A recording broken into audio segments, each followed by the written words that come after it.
Bonsoir, bienvenue, on se retrouve après ça.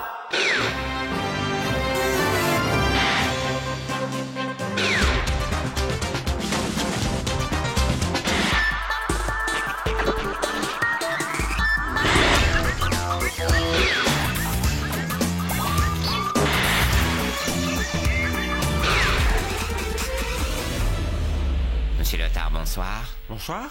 Alors surtout restez avec nous, avant la fin de ce journal, François Lyotard nous donnera sa décision. Les titres maintenant. Bonsoir, monsieur Darfort. Pardon. Bonsoir. Alors monsieur Lyotard. Monsieur Lyotard, c'est la première fois que nous vous recevons ici. Oui, j'en suis personnellement ravi. Nous aussi. Monsieur Chirac, enfin. Pardon. Monsieur Lyotard, on parle beaucoup de vous en tant que Premier ministre. Eh bien, écoutez, moi je dis que je ne me soustrairai pas à mes responsabilités. Et si les Français le souhaitent, je suis prêt, effectivement, si cela est utile pour mon pays, Pour mon pays. à être le Premier ministre de la Alors, s'il vous plaît, cohabitation. arrêtez.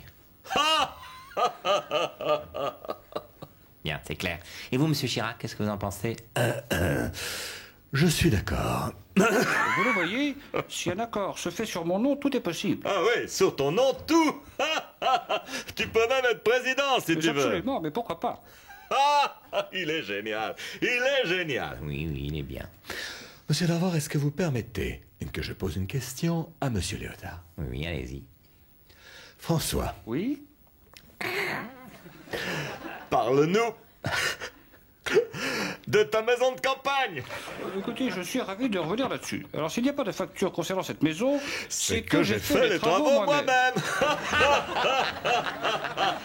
Et la piscine, et la piscine. Écoutez, en ce qui concerne la piscine, je l'ai creusée moi-même le week-end.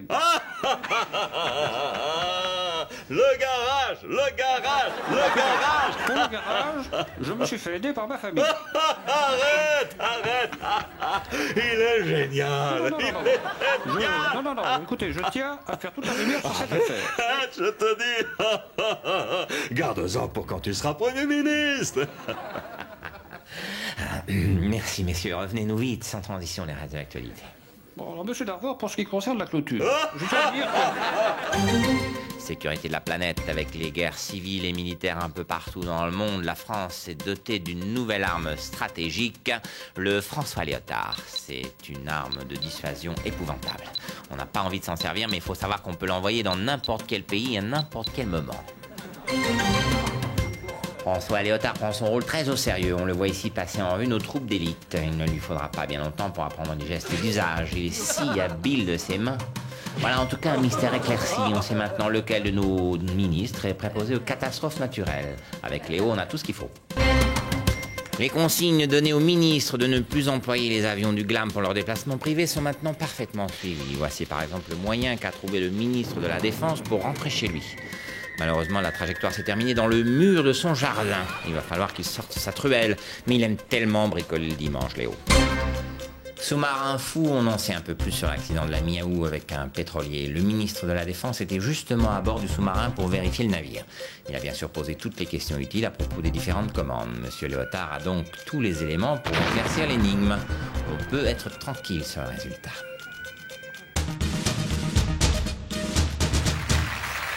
Voilà, sans transition, je reçois le ministre de la Défense, monsieur François Lyotard. Bonsoir, monsieur Darvor. Alors, monsieur Lyotard, quelle est votre position sur les essais nucléaires? Écoutez, c'est un dossier très sensible, et moi je dis qu'il faut le maîtriser parfaitement.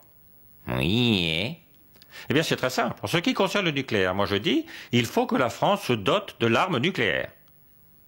mais elle l'a. Eh bien, je m'en félicite. Et moi je dis, l'arme nucléaire, c'est bien, mais il faut en avoir plusieurs. Oui, mais on en a plusieurs. Eh bien, je m'en félicite. Et que pensez-vous des essais? Alors, en ce qui concerne les essais, je suis pour, bien évidemment. Mais j'ai une condition, qu'on ne les essaie pas toutes, sinon il ne restera plus. Bon, c'est vrai. Et le fait que les Chinois fassent des essais? Pourquoi pas, s'ils ne le font pas avec nos armes à nous. Sinon, on en aura encore moins.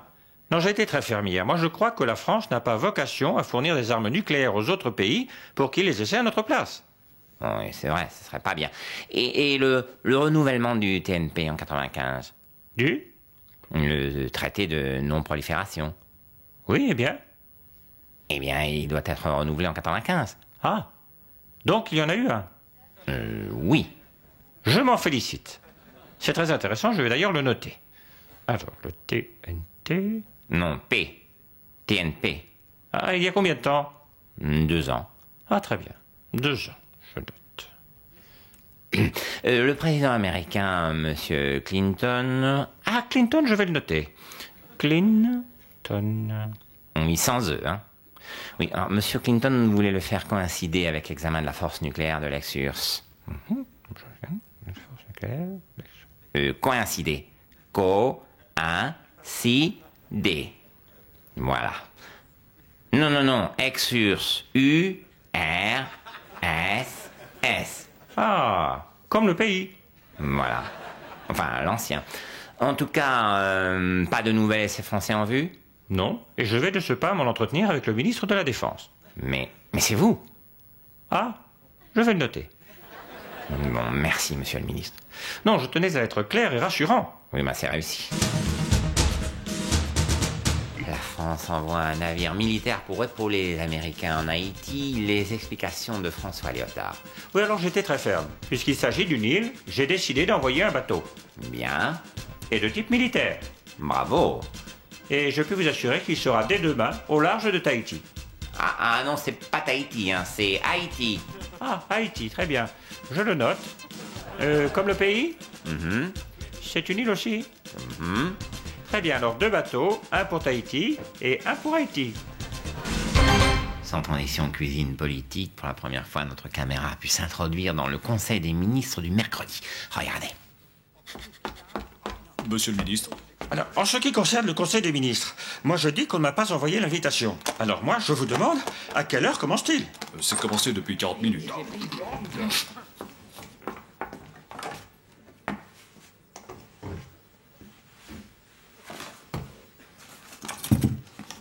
Concernant la nouvelle loi de finances de programmation militaire, mon devoir de président de la République est d'engager notre pays vers son arsenal du 3e millénaire. Alors moi je dis, qu'est-ce que c'est? Mais rien. Cette option, toute flexible qu'elle soit, pose le problème des essais nucléaires. Faut-il ou non reprendre ces essais? C'est la question. Je pense qu'il faut poser la question au ministre concerné, Monsieur Léotard. Eh bien oui, moi je dis qu'il faut poser la question au ministre concerné. C'est vous, le ministre concerné. Ah, très bien, je le note. Ministre de? Monsieur Léotard, êtes-vous pour ou contre la reprise des essais nucléaires? Alors, en ce qui concerne les essais nucléaires, moi je dis que je suis pour. Bien. Tout le monde est donc d'accord. Nous sommes contre. Oui. Le Dalai Lama reçu par Jacques Chirac et François Mitterrand à titre privé, la réaction de François Léotard. Alors moi je dis que c'est une erreur qui risque de compromettre nos relations avec la Chine. Moi je dis, aller voir son frère chanteur à l'Olympia, pourquoi pas? Mais recevoir Daniel Lama, l'homme politique, c'est une provocation. Non, attendez, c'est pas Daniel Lama, c'est le Dalai Lama. Ah très bien, c'est intéressant, je le note. Dalai comme le saucisson? Bon, excusez-le. Armé après avoir piloté le Rafale, hier, François Léotard a essayé le char Leclerc. Alors moi je dis qu'en ce qui concerne les chars d'assaut, et compte tenu du budget de l'armée, il ne faut pas hésiter à les acheter chez Leclerc. Monsieur Léotard, Leclerc, c'est le maréchal. Ah, le maréchal. Très bien, je le note. Et en tout cas, moi je dis que s'ils sont encore moins chers, pourquoi ne pas acheter des chars chez le maréchal Mammouth? Alors, si vous avez aimé François Léotard aviateur, François Léotard pilote de char, bonne nouvelle pour les fêtes de fin d'année, il y a plein de nouvelles panoplies qui sortent. François Léotard légionnaire, François Léotard tirailleur sénégalais, et celle que tout le monde attend, la panoplie la plus drôle de toutes, François Léotard ministre de la Culture. Commémoration du débarquement, la réaction attendue du ministre de la Défense. Moi je dis que je suis choqué. Un peu de décence, que diable. Mais qu'est-ce qu'il y a? Écoutez, comment des touristes anglais et canadiens peuvent prétendre avoir des chambres à un moment où on va fêter le 50e anniversaire du 6 juin 44? Mais ce ne sont pas des touristes, ce sont des gens qui ont participé au débarquement. Au débarquement? Quel débarquement? Celui du 6 juin 44. Ah, il y a eu un débarquement le 6 juin 44. Écoutez, je m'en félicite et je le note. Mais j'y pense. Pourquoi ne fêterait-on pas les deux cinquantenaires en même temps? Celui du 6 juin et celui du débarquement. Oui, c'est pas idiot. Le juge aura décelé la présence suspecte de 28 millions de francs en argent liquide au PR. La réaction de son président d'honneur, François Léotard. Monsieur Léotard? Ah, c'est à moi? Très bien. Alors, écoutez, cela commence un petit peu à suffire. Il y a eu d'abord cette histoire sordide de mur, et maintenant cette histoire d'argent liquide. Ça suffit. Moi, je le dis et je le répète, que ce soit le mur ou les billets, je les ai faits moi-même le week-end. Loisirs. Hier, le ministre de la Défense a fait une plongée à bord du sous-marin nucléaire d'attaque, le Ruby. Alors, vous êtes content? Ça vous a plu le sous-marin? Oui, votre général, moi je dis, ça m'a plu, mais c'était trop court. Ah oui, mais ça, pour faire un tour plus long, il faut augmenter le budget de la marine. Très bien. Et moi je dis que je referais bien aussi un tour d'avion. Mais oui, mais vous le savez bien, pour faire un tour d'avion, il faut donner des sous. Augmenter le budget. Très bien, alors je le note, augmenter le budget de la marine et de l'aviation. Voilà. Et après, je peux faire un tour? Oui. C'est promis? Promis. Ah ben voilà, on comprend maintenant pourquoi on est le seul pays occidental à avoir un budget de la défense en augmentation. Alors moi je dis que je vais prendre mon goûter. Voilà, sans transition, je reçois le ministre de la Défense. François Léotard. Ah, alors moi je dis bonsoir. Alors, monsieur Léotard, ça y est, la droite vient de lancer une idée importante. L'abandon du service militaire. Ah, l'abandon du service militaire. Ah, bien, je le note et je m'en félicite. Car voyez-vous, monsieur Darvor, j'ai toujours été un ferme partisan de l'ouverture. Car enfin, soyons raisonnables. Pourquoi n'y aurait-il pas aussi de belles idées à droite? Mais vous êtes de droite, monsieur Léotard. Ah, très bien. Et par quoi va-t-on remplacer le service militaire? Mais par une armée de métier. Ah, alors moi je dis que je vais être ferme. En ce qui concerne l'armée, c'est vrai, c'est un bon métier. Oui, mais... Ah, écoutez, je ne vous ai pas interrompu, alors laissez-moi continuer mon raisonnement. Ouais, excusez-moi, je n'avais pas vu que vous aviez commencé un raisonnement. Alors moi je dis que mon idée est une très bonne idée. Supprimer le service militaire et le remplacer par une armée de métier avec des pilotes d'avion, des pilotes de bateaux et des pilotes de supercoptères. Ouais, c'est très ambitieux. Mais il y a un vrai problème social, puisque le service militaire occupe chaque année 300 000 jeunes chômeurs. Écoutez, je vais vous dire ce qu'on va faire. Allez-y. Vous allez tout me marquer sur un papier, parce que là, ça va trop vite. Je n'arriverai jamais à tout noter. Alors revenons au problème social, vous savez, les chômeurs. Oula, en ce qui concerne les chômeurs, moi je dis qu'il faut que l'armée de métier engage tous les chômeurs. Comme ça, plus de chômage. Mais ça va coûter trop cher. Ah, alors on pourrait peut-être les engager pour un salaire moins cher et à tour de rôle. Tiens, par exemple, moi je dis que tous les ans, on en prendrait quelques-uns, comme ça, il y aurait moins de chômeurs. Bah c'est le service militaire, comme maintenant. Ah, très bien, je m'en félicite et je le note. Ah pardon, je l'ai déjà noté. Eh bien, je vais le souligner alors. Merci, monsieur Léotard. Et je suis content que l'on ait pu faire le point sur le service militaire, parce que l'armée est une chose trop importante pour la confier à des inconscients. Oui, on est bien d'accord.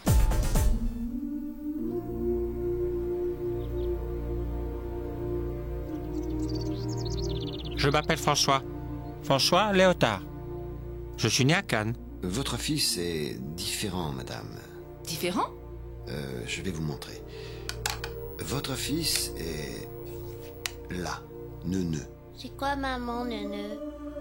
Après, je suis allé à l'école. Dieu est amour, Dieu est parmi nous, il est longtemps, il est pas partout. J'ai même rencontré le président de la République. Bonjour. Bonjour, je m'appelle François. François Léotard. Vous pouvez me dire où est le président de la République? J'ai aussi rencontré un autre monsieur, très sympathique. Bonjour, comment ça va? Ah, vous, je vous ai vu à la télé.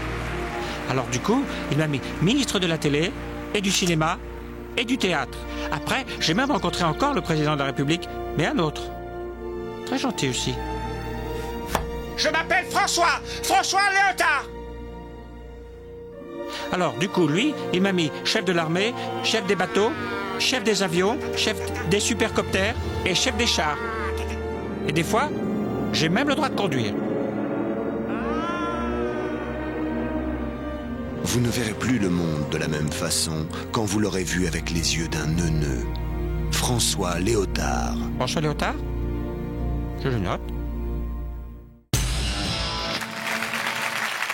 Voilà, sans transition législative toujours, l'apport de François Léotard au débat politique reste un peu flou, mais tout le monde s'accorde à le trouver différent, comme on dit pudiquement. Regardez. Alors moi je dis, le Front National, c'est des méchants. Des méchants, oui. Mais les socialistes, c'est pareil. C'est des méchants aussi. Le Front National et les socialistes, c'est bonnet blanc et bonnet blanc. Et les communistes, pareil, hein. C'est des méchants, les communistes, des méchants. Front National, socialiste, communiste et bonnet blanc et bonnet blanc. Et les grille-pains, pareil, les grille-pains, c'est des méchants.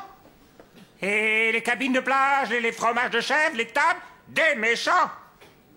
Et les chaudières au fioul, les livreurs de pizza, les rideaux, les lapins de Garenne, la moquette, les châteaux de la Loire, les communistes, les socialistes, le Front National, c'est tout pareil. C'est bonnet blanc et bonnet blanc. Tais-toi, tout simplement. Voilà, sans transition, je reçois Étienne Moujotte, le patron de TF1, et François Léotard. Bonsoir. Alors moi je dis bonsoir. Alors Étienne, hier dans le public, Michel Field recevait François Léotard.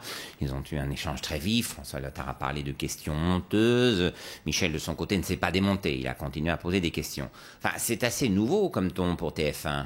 Oui, ça j'avoue, c'était truculent. Alors moi je dis, je n'avais jamais vu ça. Pourtant j'y vais souvent à TF1, hein. Tout le temps. Monsieur Darvor, vous êtes toujours correct. Il y a 15 jours encore, vous avez été très très bien avec moi. Bon, vous savez, chez moi, le client est roi. C'est vrai.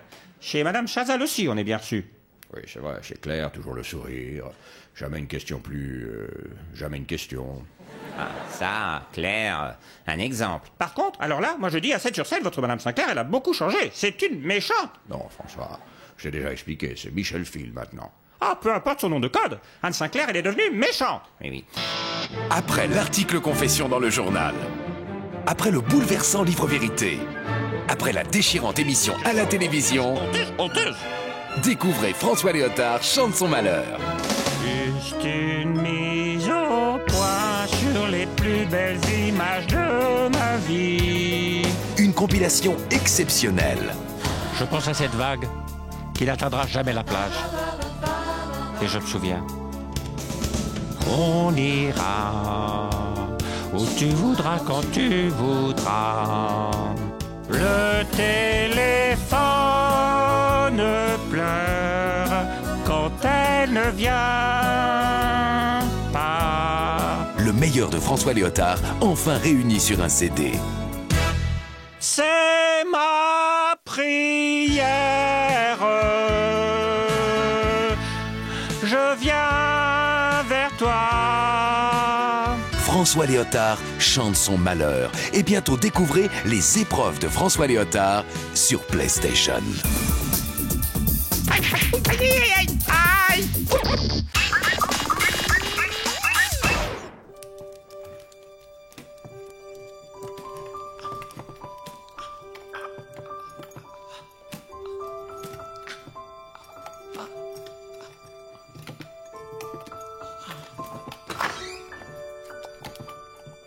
François, la confiture. Moi je dis, c'est pas moi.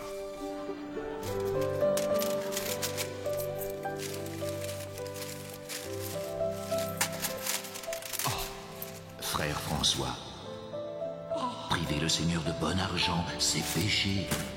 Alors moi je dis, c'est pas moi. Quelle est la couille de loup qui a joué avec les grenades à plâtre? Alors moi je dis négatif, c'est pas moi, chef. J'aimerais que vous apportiez des précisions sur ce qui apparaît comme un blanchiment d'argent pour le compte du Parti républicain, alors que vous dirigiez ce parti. Alors moi je dis, c'est pas moi. François Léotard, c'est pas moi. Maison fondée en 1942. C'est pas moi? Et oui, c'est moi. Voilà, sans transition, comme promis, je reçois François Léotard. Il est notre ministre de la Défense. Il est président d'honneur du PR. Certains voient en lui un présidentiable. Alors, monsieur Léotard, je vous pose la question. Avez-vous pris votre décision? Non. Merci, monsieur Léotard. Demain, restez avec nous. La décision de François Léotard dans les Guignols de l'info, c'est demain. Lundi prochain, mais le mieux pour savoir, c'est de regarder tout le temps. Allez, ciao, bonsoir.